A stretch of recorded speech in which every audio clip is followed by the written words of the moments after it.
Joining me right now is senior BJP leader from the state, Syed Shahnawaz Hussain. Mr. Hussain, बहुत शुक्रिया कि आप हमसे जुड़े। सर, पहला सवाल जो बार बार उठ रहा है, क्योंकि ये सूत्रों के हवाले से जो खबर आ रही है ईसी से, क्या आपको लगता है सही है? क्या ईसी को इस वक्त एक प्रेस कॉन्फ्रेंस कर लेनी चाहिए, साफ रख देना चाहिए कि देखिए इतने इलीगल्स पाए गए और ये जो पूरी एक्सरसाइज है अब तक यहाँ पहुंची है, क्योंकि सूत्रों के हवाले से सिर्फ एक पॉलिटिकल कंट्रोवर्सी खड़ी हो रही है। नहीं, देखिए, मीडिया में बहुत सी खबरें आती हैं और वो क्रॉस चेक भी होती हैं, लेकिन अगर बिहार एक बॉर्डर स्टेट है जहां नेपाल का बॉर्डर है, बर्मा नज़दीक है, जहां से बांग्लादेश का बॉर्डर बहुत नज़दीक है। मैं किशनगंज से मेंबर ऑफ पार्लियामेंट रहा हूं 13वीं लोकसभा में, एकदम बॉर्डर, बांग्लादेश के बॉर्डर का डिस्ट्रिक्ट है। और बहुत दिनों से बिहार में ये शिकायत रही है कि बहुत से बांग्लादेशी घुसपैठियों ने यहाँ वोट बनवा लिया है। ये तो पहले से चर्चा है, कोई नई चर्चा नहीं शुरू हो रही। हमारा इतना कहना है कि जो SIR योजना शुरू हुई है इलेक्शन कमीशन के जरिए, वो अच्छी नीयत से किया गया कदम है, लेकिन जानबूझ के विपक्ष के लोग जो जानते हैं कि जब वो जीत जाते हैं कर्नाटक में, जब जीत जाते हैं हिमाचल में, तेलंगाना में, वायनाड में, रायबरेली में, तेजस्वी यादव राघोपुर में, तब इलेक्शन कमीशन बहुत अच्छा हो जाता है। और जब वो हार जाते हैं महाराष्ट्र में, हरियाणा में, दिल्ली में, तो ब्लेम इलेक्शन कमीशन पे देते हैं।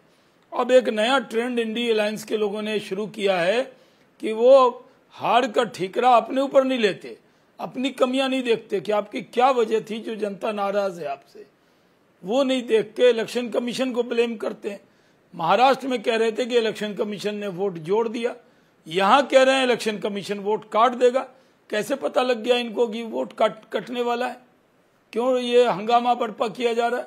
जो पहले भी प्रक्रिया होती है, जैसे मैंने भागलपुर में खुद इलेक्शन कमीशन को कंप्लेन किया था कई बार कि हमारे यहाँ गंगा के पार भी वोटर हैं और गंगा के इस पार भी वोटर है एक जिले में, तो आप ऐसा करें कि जो वोटर हैं वो दो जगह वोटर न हो, एक ही जगह वोटर रहे। मैं दिल्ली में भी रहता हूं और बिहार में वोटर हूं, तो मैंने भी अपना वेरिफिकेशन कराया। अगर मैं वोटर हूं तो मैं इतना जागरूक तो हूं कि मैं जहां वोटर हूं, अगर वोटर रिविजन हो रहा है तो मुझे अपना कराना चाहिए। अगर इतना जिम्मेदार तो होना चाहिए हमें। तो जो वोटर हैं, कोई भी वोटर, एक भी वैलिड वोटर कटने वाला नहीं है। चुनाव आयोग पर ब्लेम किया जा रहा है। चुनाव आयोग डेली टीवी डिबेट में तो नहीं आगे बैठ सकता। मैं चुनाव आयोग का भी प्रवक्ता नहीं हूं, मैं पार्टी की तरफ से अपनी राय आपको दे रहा हूं। मैं मान रहा हूं कि आरजेडी के लोगों ने कैसे तय कर लिया कि वो कौन वोटर किसको वोट देने वाले हैं।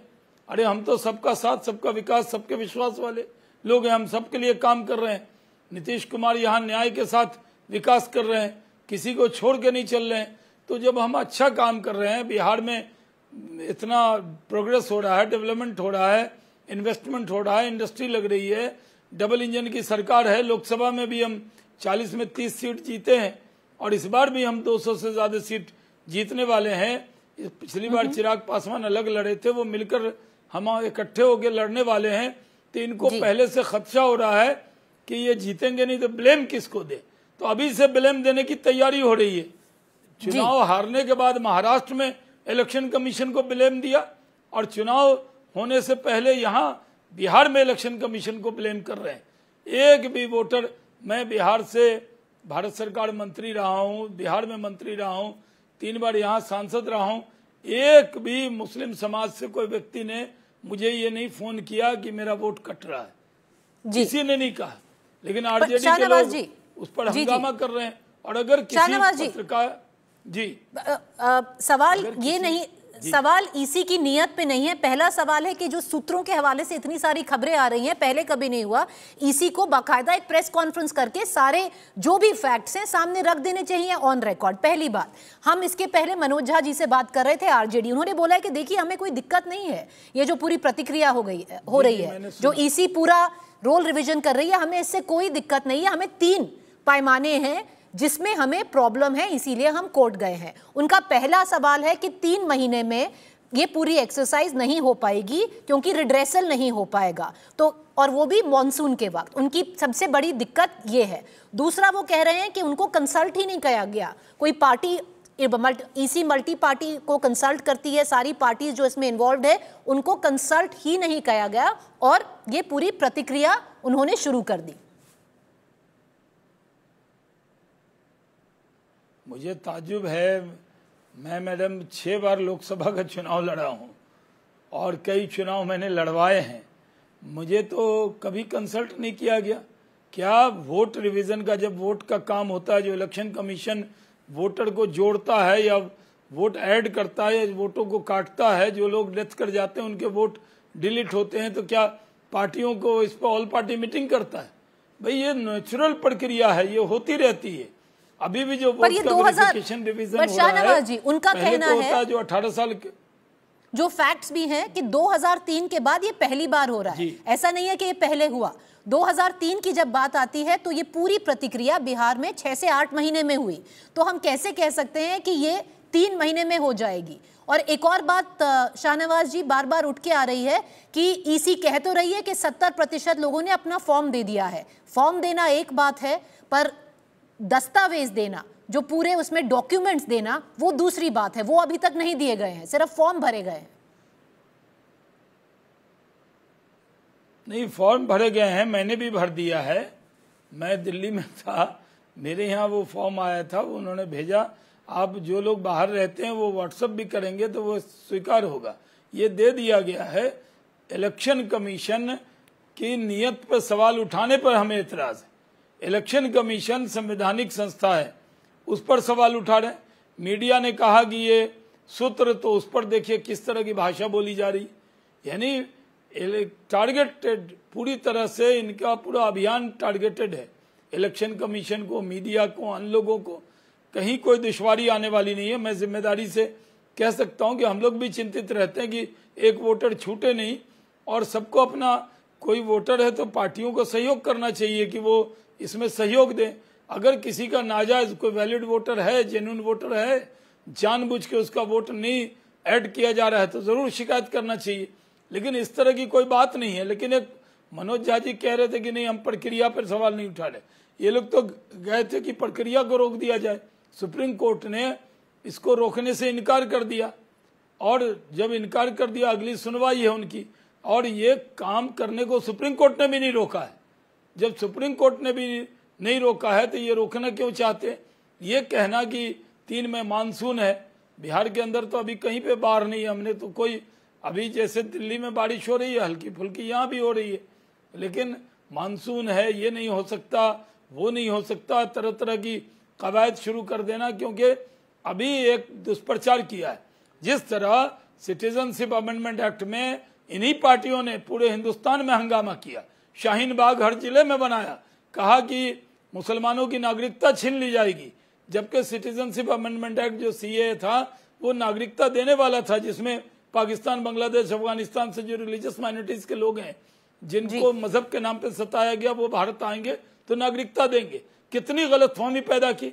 उसके बाद इन्होंने दूसरा अभियान चलाया वक्फ अमेंडमेंट एक्ट पे, कहा मस्जिद छिन जाएगी, कब्रिस्तान छिन जाएगा, दरगाह, खानका, इमाम बाड़ा छिन जाएगा। कुछ ऐसा होने वाला नहीं है।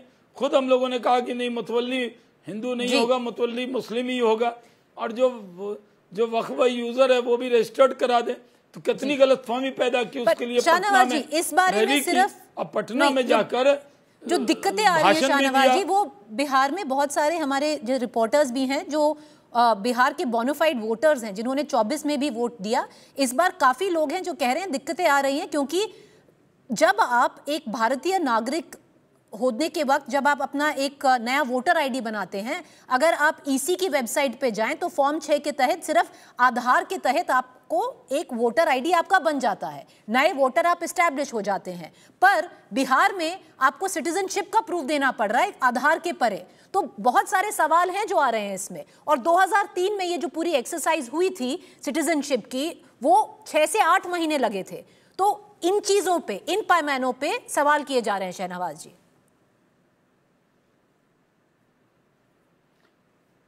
देखिए, 2003 से देश आगे निकल चुका है। वो चीजें जो बहुत दिन में बनती थी, जो महीनों में काम होता था, वो मिनटों में होता है। आज देश आगे बढ़ गया है, चीज़ों को करने में कोई दिक्कत होती नहीं है। ये जो मैं कहता हूँ ये बात सही है कि जो बोनाफाइड वोटर है, जो जेन्युइन वोटर है, जो भारत का नागरिक है, उससे वोट का अधिकार कोई नहीं छीन सकता।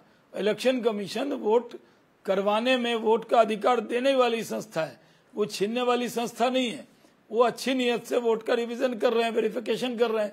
SIR जो योजना है इस पर तरह तरह के बिना बात के सवाल उठाए जा रहे हैं। आप देखिएगा ये सवाल सब गलत होंगे। ऐसे मामला तो सब जुडिस हो ही गया है 28 को, अभी तो वोट रिवीजन हो रहा है और कौन कौन से पेपर होने चाहिए इस पर चुनाव आयोग को कुछ सुझाव सुप्रीम कोर्ट ने दिए हैं, लेकिन 28 को जब डेट है उसके बाद सुप्रीम कोर्ट इस पर कोई अपनी राय रखेगी।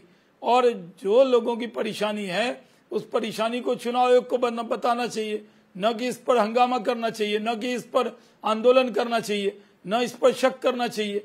अगर हम अपने संविधान कॉन्स्टिट्यूशनल बॉडी पे ही शक करेंगे, मीडिया पे शक करेंगे, आखिर कोई जगह छोड़िए। ये लोग तो ऐसे लोग हैं जिन्होंने सुप्रीम कोर्ट को नहीं बख्शा है। तो जो बिहार में कहावत है मीठा मीठा गप गप और तीता तीता थू थू, अगर इनको लगता है कि नहीं इसमें हम मुद्दा बनाएंगे तो एक मुद्दा बनेगा, ये इनके नियत में है कि लोगों को भड़काएं कि मुसलमानों का वोट छीना जाएगा, गरीबों का वोट छीना जाएगा, ये दुष्प्रचार कर रहे हैं। क्या वोटर के चेहरे पर लिखा है कि वो किसको वोट करता है? ये चुनाव आयोग की एक्सरसाइज है, इलेक्शन कमीशन की एक्सरसाइज है, इस पर सबको ट्रस्ट करना चाहिए। अगर अपने इलेक्शन कमीशन पर अपने ही लोगों को ट्रस्ट नहीं होगा तो क्या होने वाला है? जी, बहुत शुक्रिया शाहनवाज हुसैन जी कि आप हमसे जुड़े और आपने अपनी पार्टी का जो भी पॉइंट ऑफ व्यू है वो रखा। Many thanks for joining us, viewers. We've tried to give you both perspectives. Of course, the EC yet to remark on the various source-based information which is out. Many would suggest that the EC should just hold a press conference, put everything on record instead of all the source-based information which is whirling around. We're going to leave it at that. We're going to let our viewers decide because the matter is sub judice. It is in court.